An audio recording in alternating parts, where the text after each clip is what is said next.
Look, an emergency box from the once was. A rare sight.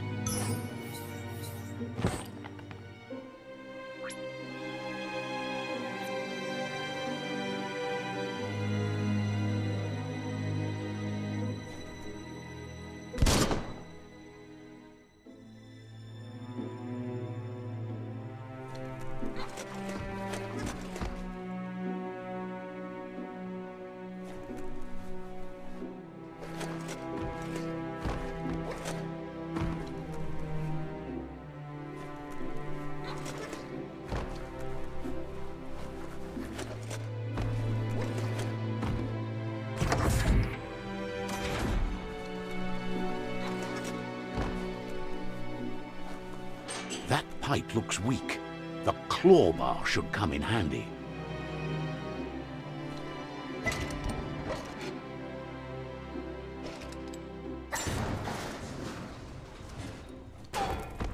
Whoa! It's time to find a way out of this place. No, really, I mean it.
The morks produce biomatter in their multi-organ that they shed under distress. Blobs that affect the cellular coding strands of any living being when absorbed, including you.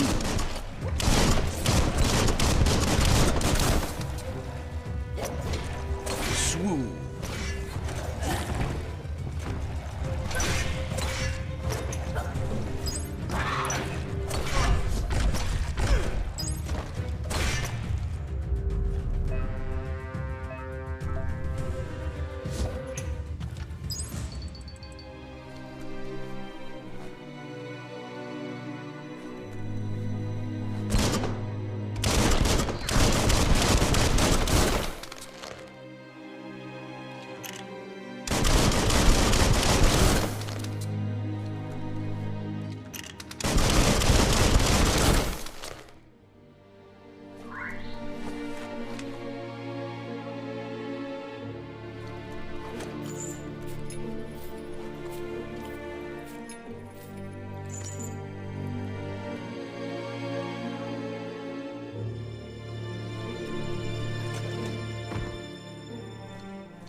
Toxanol built vessels called arks to save themselves from the impending doom. But was it too late? It is only from the flight logs of the single ark they left behind that we know other arks travelled through the sky and beyond. It seems those that came before us never lost hope in finding a new home for their kind.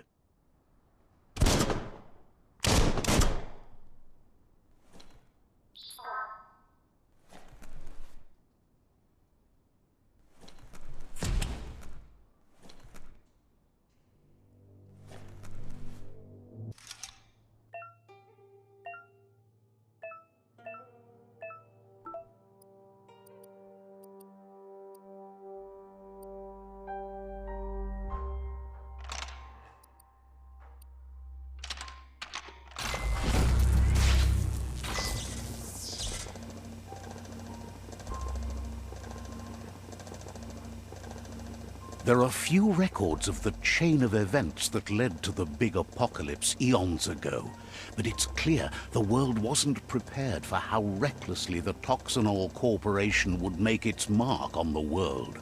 Their rare earth mining and nuclear industries generated tons of waste, and without consideration for the future, they dumped it all in landfills until they ran out of space. That's when they made the big mistake. They began dumping the toxic waste in the surf just off the coast instead, assuming that it would sink and decay with time.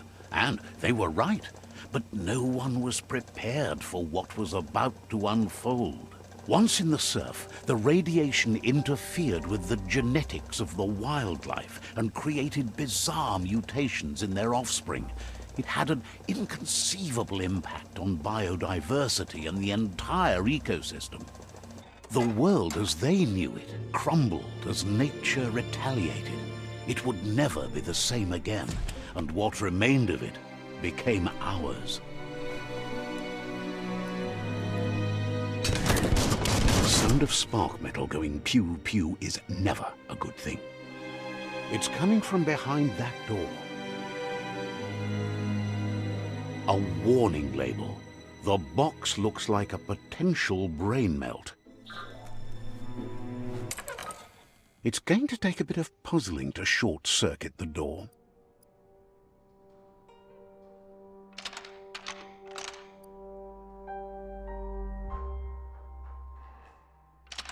Just a few moves left. Make them count.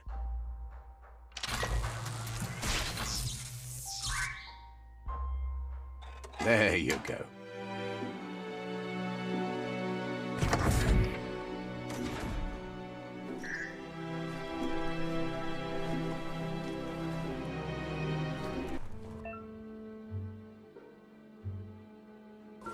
The wheeled one is outnumbered. You'd better help him out.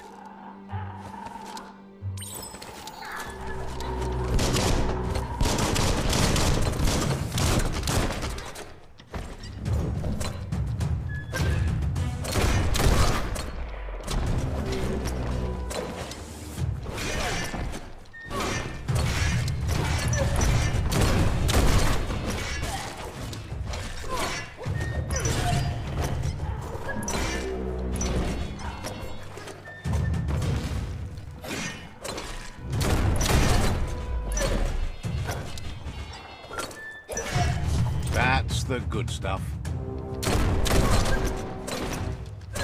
That's the last of them. Let's talk to the wheeled one before backup arrives.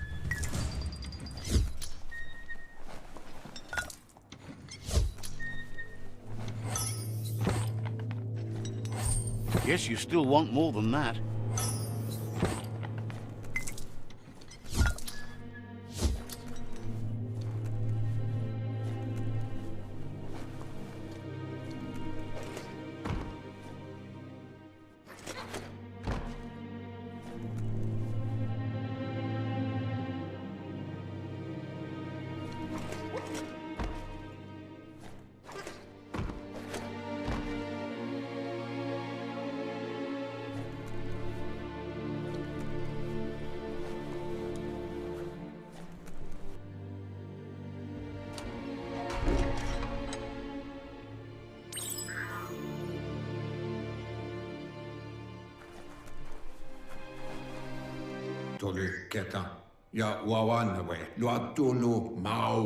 He wants to thank you for taking his side against the scavengers. He sounds familiar. You just can't figure out why. He presents himself as out of date. He knows he's way overdue, but he hasn't given up. He doesn't seem surprised that you don't recognize him. You were just a child back then, the night everything changed. There have been rumors of a one-eyed Ronin seen outside the Great Wall, and he's happy to see it's true. The legend of the one-eyed child that grew up as an outcast is old and sad.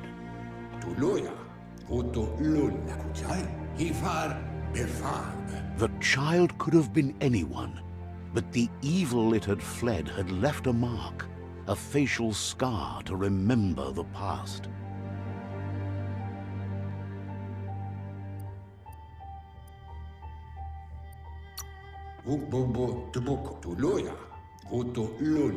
It's a scar you're covering under that eye patch, isn't it? But he would have recognized you anyways. You look exactly like your Muma. There's no doubt you're the child, and that what Lupa Lupin did to your village, your Muma and Popsy, was the beginning of the end. He says it has taken you a long time to bring the past back up to the present, to find your way back, but he's grateful you have. It was after the attack that the unity fell apart. The impending threat of the World Eaters bringing down the Tree of Life is ever so close. He also worries about the Jagni tribe that's actively working for a doomsday and purging of the world.